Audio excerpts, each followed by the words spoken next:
Welcome to What the Biz, where we talk about building successful businesses, balancing life, and all the WTB in between. With your hosts, I'm Bridget Vector. And I'm Dan Prochko. Hey, what's up? Thanks for tuning in to What the Biz. We've got an interesting episode today. It's called The More Clients Trap. You might be falling into it. We're going to help you figure that out in a second, but it can really impact your growth, maybe even harm your business. So stick around for today's conversation. It's going to be a blast. But like always, I am here with my co-host, Bridget. How you doing, Bridget? Hello, I'm here. It's cold. It's so cold. Yeah. I think we're turning into icicles here. Things are, I think I mentioned this on a previous episode about January being like an interesting month for the accounting space.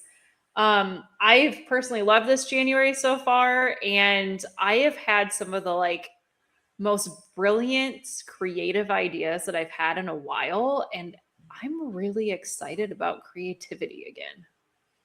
Yeah. Cool. It's refreshing. Nice. I don't want to make this too much about small talk, but it is stupid cold. We had polar vortex hit or something. My wife, she asked me, "Are we going to be shoveling today?" I was like, "Maybe after recording." She's like, "It's going to be dark out." And then I looked at my phone, and it's just like weather advisory. Super, like literally, the phone said, "It's so cold, don't go outside." And so basically, no, I'm not shoveling. Okay, sorry, not happening. If you use the sidewalk, I'm sorry. It's stupid cold out. Dan's in full hibernation. No, I am in full hibernation. But no, it's fine that I'm stuck inside because we signed a new client. I told you about that. And so excited to get them started tomorrow. Actually, we're actually jumping together, doing a branding session before we jump into a web project for them. And then, then go from there. So that's exciting. Yeah, that's exciting. Other than that, what else? Watched my Chicago Bears lose. I know this isn't a big sports podcast, but been a while since the Bears had a decent team, made it in. They looked great. It was nail biting. I call them the cardiac kids because it was a nail biter to the end. The lead changed like a couple times, and they scored a tying touchdown in the fourth quarter in the last 2 minutes of the game. And I know we've just lost everybody listening right now, but like when you have a comeback in the last minute of a game like that, and then it goes into overtime, it's exciting to say the least. But yeah, their season's over. So yep, it was a very good game. It was. I thought it was a good even overtime. They battled that out. I don't know. It went back and forth a few times. It wasn't just one-sided thing. It was a good game. I'm a big football fan. I just like watching good football games. And I feel like outside of the Seahawks, every game was very good this weekend. Seahawks just kind of ran everybody over. Well, you had the Bills game with 8 turnovers, though, 8 or 9 turnovers. There were 6 interceptions and a couple fumbles. I mean, that was a little ridiculous. Either the defense was really good or something else was going on, but made for an exciting game. So I'll say that. Yeah, totally did. All right, well, let's jump into it before everybody's like, I don't want to listen to this anymore. We are tackling a piece of advice that you've probably been told, or you most likely thought it, and it's, I just need more clients. Or maybe you've heard, you just need more clients. I feel like this sounds so logical. I mean, from a money side, right? More clients should equal more money. I've seen the books.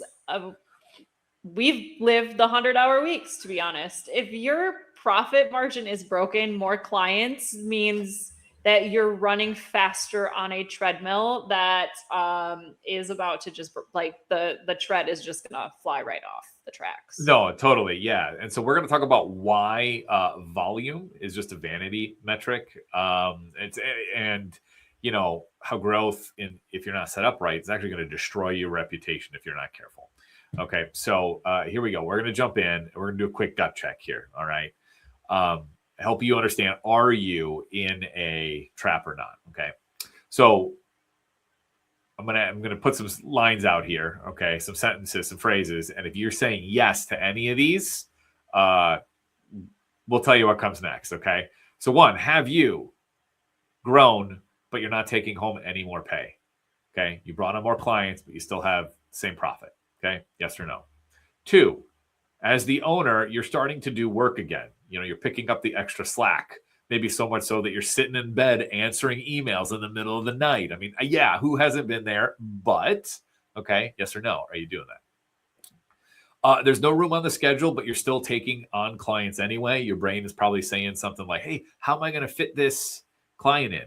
Okay, yes or no? Have you thought that recently or said that? And then finally, have you hired somebody, but you're working just as much as you were before you hired them? All right. So if you said yes to any of those, you're probably about to jump in and say, I need more clients. Okay. I have all these problems. If I just had a few more clients, I could solve all of these. It's a trap. Okay. Not to just fall into a Star Wars meme here. It's a trap. Okay. Yeah. Big trap. I feel like this is probably the number one sentence that gets said. If we had like tape recorders on every business owner across this country, or maybe even the world, the sentence of, if I just had a few more clients, yep, X problem would be solved. And like, It is, the second you say that, you are in a trap of problems. Yep. I'm talking to myself too, by the way. Right. Yeah, me too. So look, we've got, so there's a couple negative outcomes that can happen. Okay. There's two of them in particular. Okay. And we've talked about both of these before, but here's what happens. Number one is, we call it the profit margin paradox. Okay. And we've talked about this before. Just because you get more clients doesn't mean you get more profit. Like, there's a certain percentage of profit that you make per client based on your cost structure as a business and how you're set up and how you operate. If you already make very little, if not any profit, bringing on more clients doesn't mean you will get any more. The margin is the same. So if your margin is zero, bringing on more clients means zero new profit. Okay. So, and that just leads to whole other issues right there.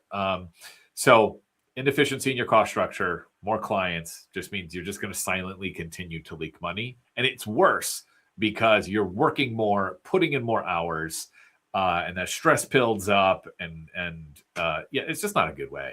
It's just not a way to do it.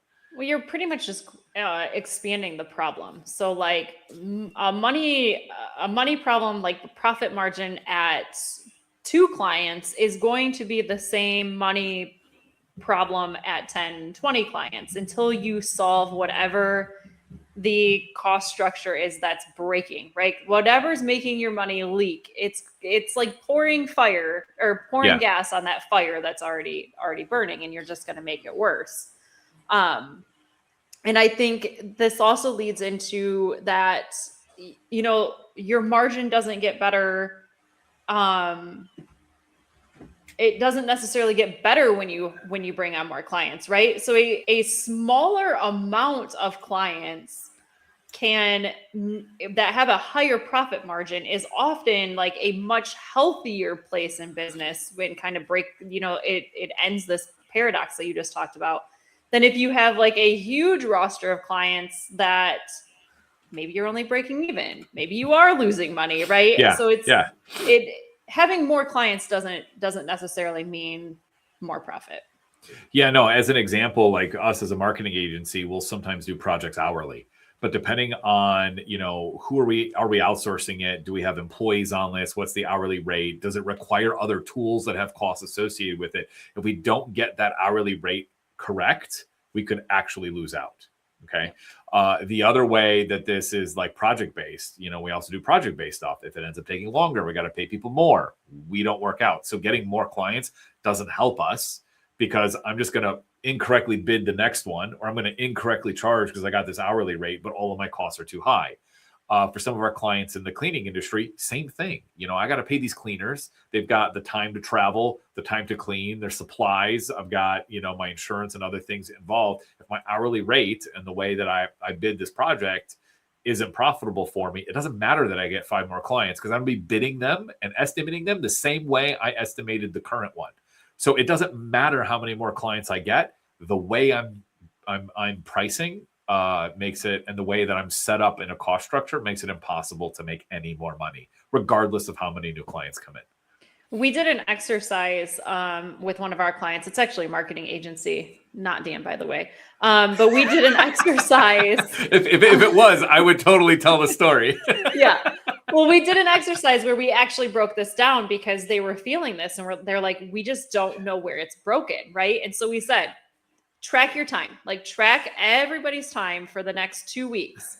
And like, let's take, what are you charging these clients? I don't care what project it is. What are you charging them? How much time was actually spent on them? And let's truly see what you're bringing in for profit after all of that time.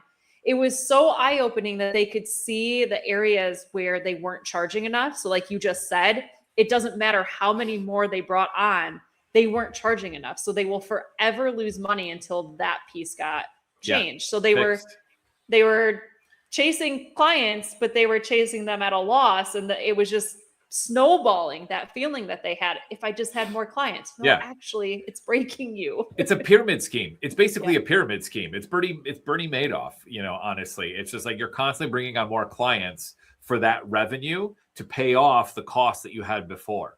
And it never catches up because you always have those same costs. And if you grow too quickly, there's more costs than what's coming in the end. And that's where you go bankrupt. And such a great cash flow issues.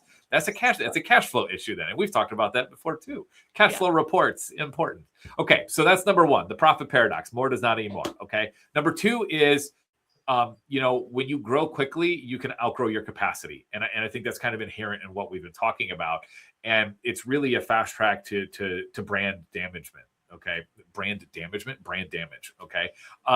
Damaging your brand. I will figure out the English language soon. Okay. But look, when you add more clients without, a good structure for scaling or just for growth in period or having a good profit margin, I mean, you end up running into a situation where you don't have enough clients to do the service, and what ends up happening in the end is that quality suffers.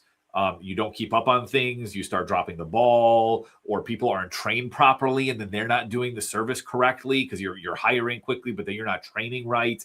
And that rapid growth, it ends up just being unsustainable in that, yes, you're bringing up more clients. Yes, you have more revenue, but because the quality suffers, you might end up losing clients. And honestly, you might end up losing more clients than what you had to begin with and then what you gained, in your growth. Because when quality suffers, now your reputation suffers, and that spreads, and more businesses end up not wanting to work with somebody who has poor quality. So you may end up in a worse situation than where you started because you said, I need more clients.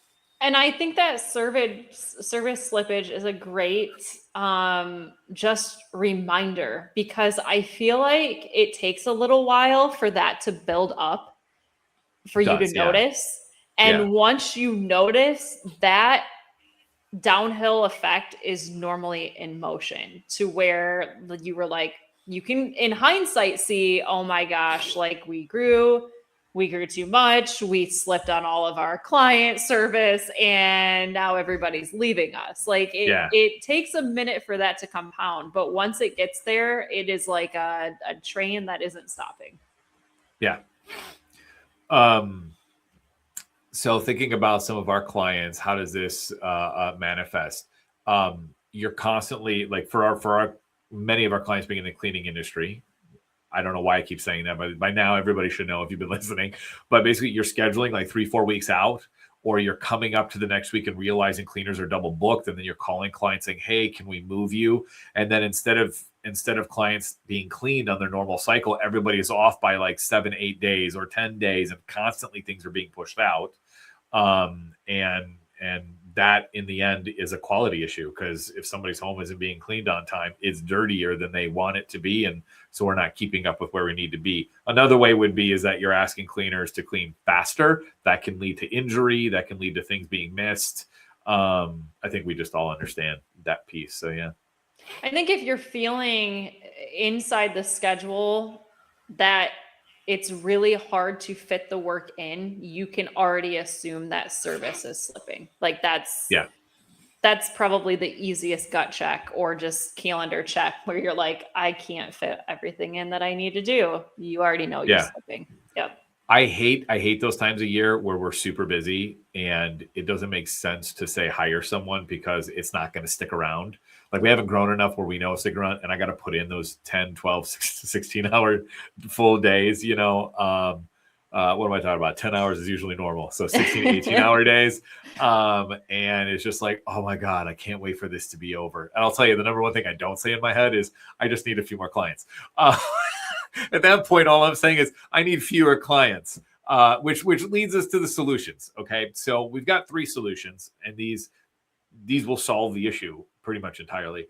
And so instead of a focus on more, the focus should really be on alignment and impact. Okay. And so 3 items. 1, aligning your growth with your capacity. I mean, we've already hinted at this, is that before you say yes to any new client coming in, you got to make sure that you've got enough people, enough time, staff, whatever that is, to actually handle that load.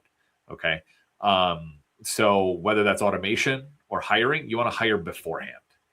And I don't know about you, Bridget, but do you look at capacity as you should always have a little bit of slack? Because I know I do. I love a little bit of slack, on some level.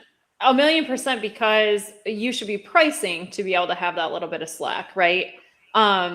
Which is the whole profit conversation. But if you are maxed out, you have zero capacity for the unexpected things that are always going to come up. You will always have unexpected things. Like you can be the best prepared. There will be something. And you just don't want to not have a capacity buffer, because you don't want the bottom to fall out of your business, right? Like you don't want things to start collapsing. Yeah. We've also always kind of thought with the capacity side, like it's said all over, you should always be hiring, right? There should always be at least something in your mind where you're looking for a prospect to join you, so that if you do see an uptick and your capacity is getting full, that you're not like scrambling to find somebody that can join to help that. The other aspect is maybe it's okay that you can't take everybody on, right? I think we need to get okay as business owners in our mind, not coming from a scarcity place, but allowing for some no's to come in that we don't have the capacity right now. I love abundance mindset. There is always more out there, always. And actually, that'll come up in a little bit. I think the other perspective to this capacity piece is around efficiency. And it's not just having team members, but are the team members, is everybody trained in an efficient way or in a process that's standardized? It helps in 2 ways. 1, you might save time because by standardizing, people aren't trying to reinvent the wheel every time they're doing it. You create this process, it's the same every single time. And in doing that, people get good at it.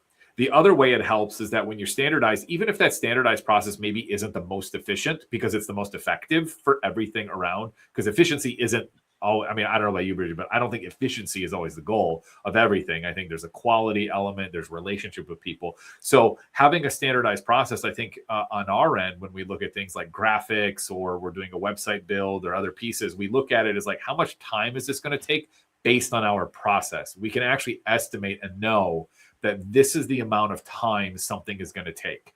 Is it the fastest it could ever be? No, it's definitely not the slowest, but we know how long it's going to take. And I think that's, for us, a real benefit on kind of a capacity side. And I think using tools to standardize. So we use Loom inside of my company to document some of those standardized processes. Because like you said, it's not always just efficiency, but there is also process for how things should be done, or what client expectations are, or how do we do the month end close, right? So I think that standardized piece to having the processes is really important. Plus, if you do end up needing to delegate, they exist. Yeah, 100%. And you know how much time it should take that person to do it because you figured out the process and how long it is. So that I think all helps in a big way when thinking about improving the business. And if you're saying I need more clients, that's number 1. Okay, look at your capacity, and your processes to understand, is there more room in there and time in there to improve. Second the piece. Infrastructure. Yeah, the infrastructure. Good point. Yeah, good word there. Second,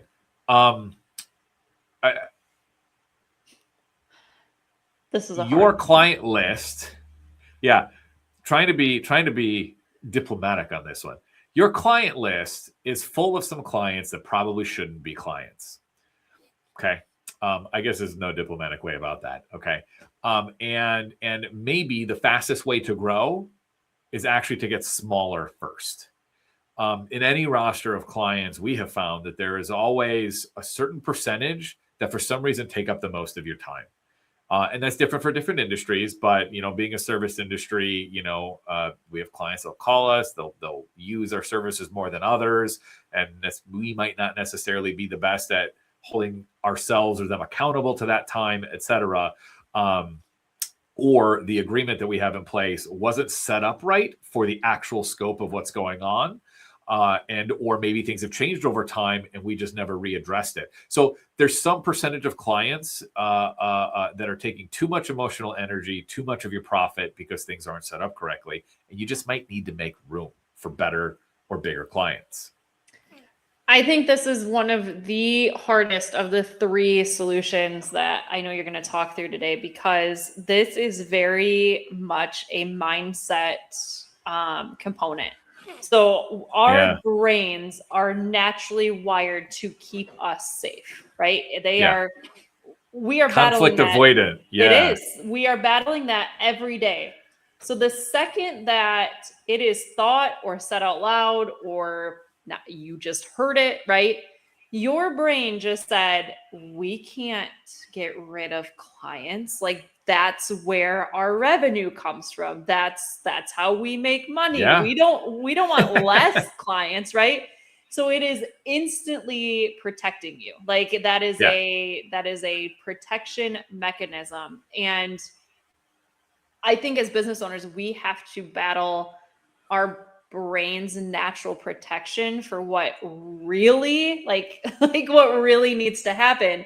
And this strategic pruning really is what it is one of the best and fastest ways to actually grow a business.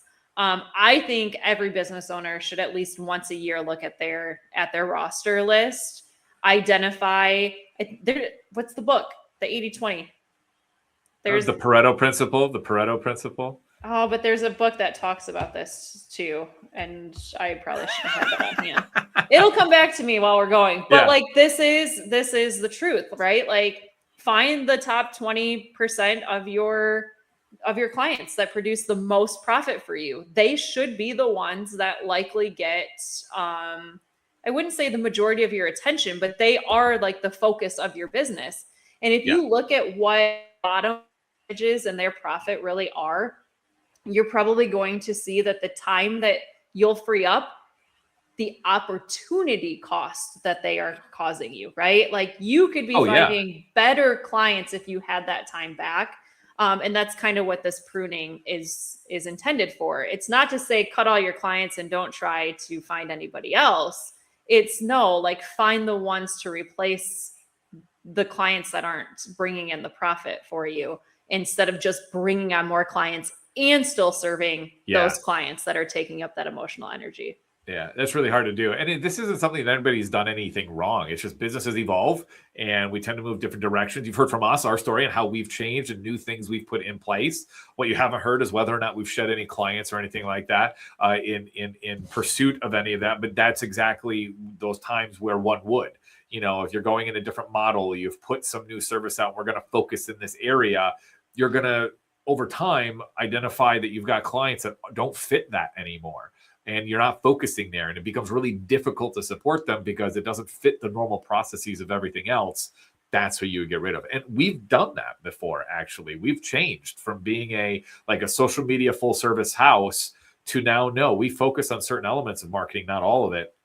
And we've told clients, hey, we are no longer going to be doing social media, or we're no longer going to be doing only graphics, and you're only with us for graphics. That's not what we do anymore. We will do graphics as part of the XYZ because that's where we found we have the most impact. And they've ended up leaving us, but we leave amicably, like that was key on those. They're like, oh, that's really cool. Can you support us for X amount of time? So that it's like, yeah, great, cool. Let's do that. We know a clear end date, everything. But what it did is it cleared up space for us to bring on clients that fit our model, that then allow us to do more with less and better outcomes. So for everybody involved, and then we no longer feel like, ugh, am I still doing that work? It's the worst feeling where it's like, oh, do I have to go do that? I love the client, but I don't want to do that anymore. And they probably feel it too. Like I can almost guarantee that. Sure. Yeah. Right.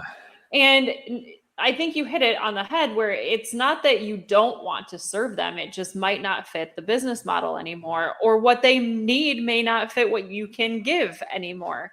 And I know this is talked about a lot with employees, right? Where you hear the story of like, the business owner finally cut the employee that should have been cut. And then the employee goes on to find like their dream job and they were meant to be. And you were really holding them back from that. Clients are the same way, right? Like there is a natural phase that some should be released, and they are going to find the provider that meets their needs in a different way while you get to honor what you are providing to the clients that you have left. Yeah. I think it's a great distinction. It's a different way, not necessarily better or worse, just different. And over time, the service that we were going to provide was going to be worse because it just wasn't a focus. Yep. And so allowing that helps them work with somebody different. So 100%. Cool. That brings us to the last thing to think about, and that's raising your bar to entry. Okay. And we teased this earlier when Bridget was like, not everybody needs to be your client or should be your client. And so it is okay to turn away the wrong clients. If they're not a fit, they're not a fit. So it's really clear to have certain qualifications and criteria in place, which I think both of us have those in place. We've talked about them before. We haven't recently, but I know that we definitely do. We look for companies, within the cleaning industry of a certain size, that have an ambition to reach a certain level. Those are some of our criteria, but those are really key criteria for us. And if there's an organization that comes in that doesn't have one of those in place, they're not a good fit. And we tend not to work with them. We have in the past. And I think maybe you've worked with clients in the past that just are not a good fit. And it ends up being like sandpaper, it's just a really bad relationship. Not horrible, just like there's just friction involved. There's things that just aren't aligning for some reason. And we've ended up, parting ways because it just didn't make sense to stay together anymore. Yeah. And I think early in business, it's hard to say no, right?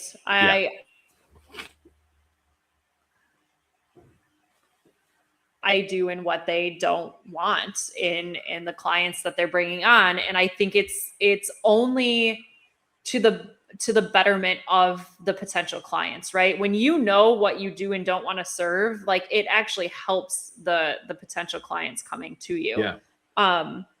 And this is hard, I think, for a lot of business owners. I know it's hard for me because being an entrepreneur, I want to serve people, and like I can recognize things that would help them. Yeah. But I have to go back to our list at all times. Like we specifically like service business owners on QuickBooks, and like we're really honing in on the fact that we want them to be actively involved in advisory with us. Like that's where we can make the biggest difference, is if they actively involve in the advisory piece. Like I think accounting is just accounting to a certain extent. The advisory is where it unlocks the gems. Yeah. And like we've just honed in. We want to work with the business owners who have big goals that want to build wealth, freedom, and a legacy. And like we have the methods to do it. And I think honoring that is what's best. So if you can honor where you want to go in your business, it raise that bar. It's okay. Yeah. Yeah. And so like, if you're listening and you're hearing like, well, how do I know that this, client is going to be profitable? I mean, one of your criteria can be an investment of a certain size, and having a structure that includes that profit margin that you want. And so businesses saying yes to that is definitely criteria that can afford it, or a client that can afford. Sorry, it doesn't have to be businesses. If you're business to consumer, you have a product that costs X, that's your price point. So if you're doing services and they start, currently you're charging like $50 an hour, no profit. Well, maybe you need a better caliber client that can do $120 an hour for, that service. So, so having the qualification in place is really, really important, because when you just say yes to everybody, you may not have the right clients in place that will be profitable. And I'm a firm believer in the price transparency. Like, I know there could be a heated debate about this back and forth. And like, I know from marketing angles, I've heard pros and cons about sharing it on a website versus not sharing it on a website, or, does it go early in the sales conversation or does it not go early? Yeah. I personally think, from what I've seen across all of our clients and what I've lived myself, is that if a minimum price is provided somewhere or provided early, that should automatically disqualify people that won't pay that. Yes. And I believe it's a very important thing to have that early and be transparent early on in a conversation. Yeah, this is a great topic, actually. Pricing theory. I would 100% agree. I think the earlier that the price or investment conversation happens, the better. Does it have to be exact pricing? No. And so I don't think that exact pricing should be on websites, unless you're a product or an encapsulated service of like, it's always this price for everybody, no matter what. Doesn't matter, where it's delivered or who buys it or whatever. It's always the same. Unless it's something like that, the price doesn't need to be on there explicitly. So I hate calculators for like a price to be live, because what that ends up doing, in my experience, is that, and what our clients actually see, is that people can now price shop without ever having a conversation to understand the value. When I see that I can get this price calculator to spit out a number, and then it says, this is what's included. But what's included is written in a way that business writes it, not the way that everybody else writes it. So now all I know is that I get X for this price. Great. Now let me go see who else does X, and let me see if I can get their price. But that's not comparing apples to apples. It's apples to oranges, because what's in one service may be different than what's in the other.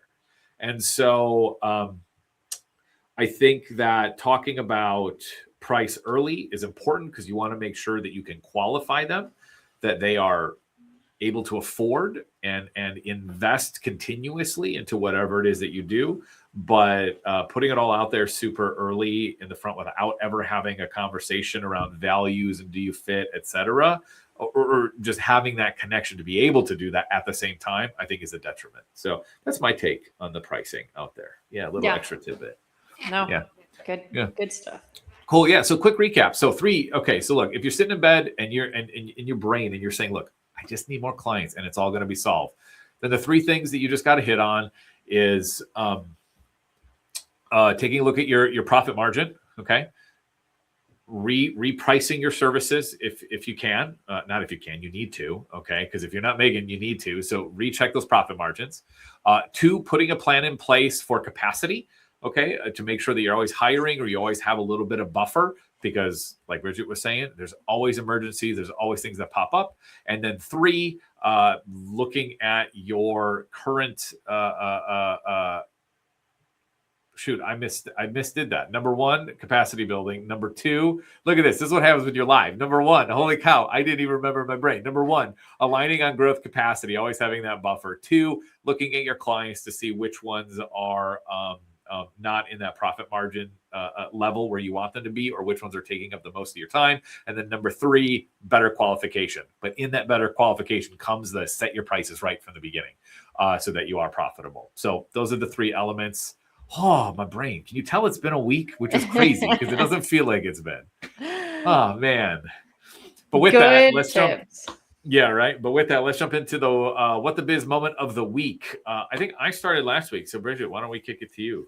Sounds good. So I know, like, mine is local. So the downtown Kalamazoo area is going through a lot of revamps.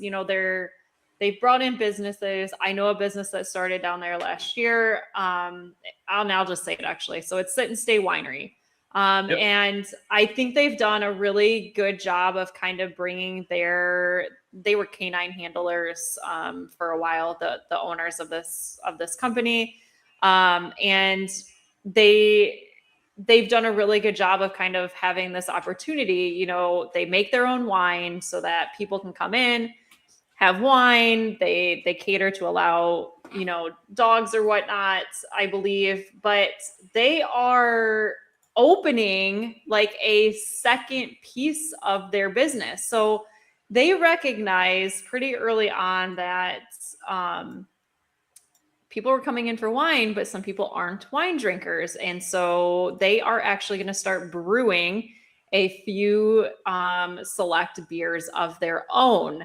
I think their permit, at least at the Kalamazoo level, like the whatever they needed to approve there, just got done. Yeah. So that I think it's awesome. They're opening an outdoor patio, so they're kind of expanding some of their seating as well. And I think with all the changes coming to the downtown area, they're not overdoing it with like offering a huge amount of things, but they are expanding just enough that they're going to have a few beers. They're going to have their wine still and expand a little bit. And I just think with everything coming to downtown Kalamazoo, it was a great choice on their part to explore that. And I wish them all the best in that.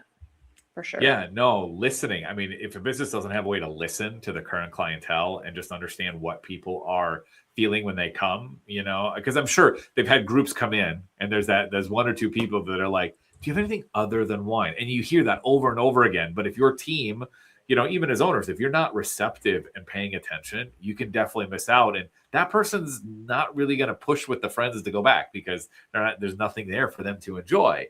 And like you said, there's no reason to expand and start doing like 12, 20 different beers, but doing those 3 or 4 or 1 or 2 even at first, just to have something, you know, there. And of course it will probably be great, you know, but do the craft, get it right, you know, do it great. And I think it's wonderful. Yeah. Yeah. Listening is huge and getting that feedback.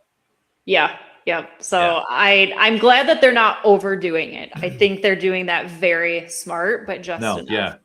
Yep. Cool. No, that's cool. You know, I haven't been there yet in downtown Kalamazoo, but I'm going to have to go. Well, 1, because I like wine, but 2, I also like beer. So we'll see. You'll get to try both. Multiple times. I'll try both. Yeah. So mine is also local, but then it deals with a larger platform. So we've got a client that's a chiropractor, and they use a platform called Aloha. And this platform, it's a scheduling platform. It's like an all-in-one kind of platform. I mean, there's a lot of these out there, you know, for different industries. It's like, use our platform. We'll do your scheduling. We'll do your patient management, everything. I'm sure the platform maybe works great. I haven't even been in it. That's not even what I'm going to talk about here. We've embedded their schedule an initial consultation form, you know, on the page of like schedule your first appointment. And when people go to use it, now it is designed this way. When people go to use it, if you are a current client, it will automatically take you. So if you're filling out the form and you're a current client, it will automatically take you to some login screen. Okay. But that login screen has no branding on it. It has branding, but it has branding that doesn't align with anything. 1, it doesn't have the Aloha branding, like the actual platform. It doesn't have their branding. Number 2, it doesn't have the client's branding on it. And there's no way to put the client's branding on it either. I've talked with them. Okay. And so number 3, it has like this, it has branding on it, but it's the old company branding before they rebranded, and it's never been updated. And so when current clients come to the site and they use this form to schedule a new appointment, let's just say, because they haven't been in a while, they go to this login screen and there's nothing that signals to them that it's part of that business. That's one scary because right? like this is, we live in a world of like hacking, right? So like when you want to make sure you're giving your information to the right place. Yes. Okay. Now it goes one step deeper. When you're a new patient or a new client coming in and you fill out the form, it asks you to create an account. But guess what's on that page too? Old branding. Oh. And so it's just like, really, this is like my plea to like these larger platforms. I get that you're building these all-inclusives. You're trying to get in on a niche in a whole industry. Wonderful. That's great. It's not all about you. Okay. This is like my letter to these platforms. It's not about you. It's about your clients. Okay. Like, give them the tools they need to look great so that their clients, customers can trust them, and they can build so that they can build trust with their clients. When these platforms do these things, I mean, I get some of them might be moving quickly, but it's like, look, you just did a rebrand. You know how much effort it takes to do a rebrand? You forgot these pages? What are you doing? Like, immediately, if I'm a new, client going into this business and I see the brand change, I'm out. Something is wrong. Okay. And I talked with this company, with Aloha, and they were like, thank you. We'll take that under advisement. So I'll say, okay, hopefully they do. I always reach out. I always ask. I always send out, give the benefit of the doubt. Somebody missed something. I sent out. I haven't heard back. I haven't seen this change yet. So maybe by the time this airs or a few weeks afterwards, we don't have that much clout. I wish we did, Bridget. I wish we had that much clout. But it hasn't changed. I hope it does. But again, I don't know how good the platform is. All I know is that this piece just doesn't align. It's just not well thought out. So I call that a fail, and I feel bad for my client is all.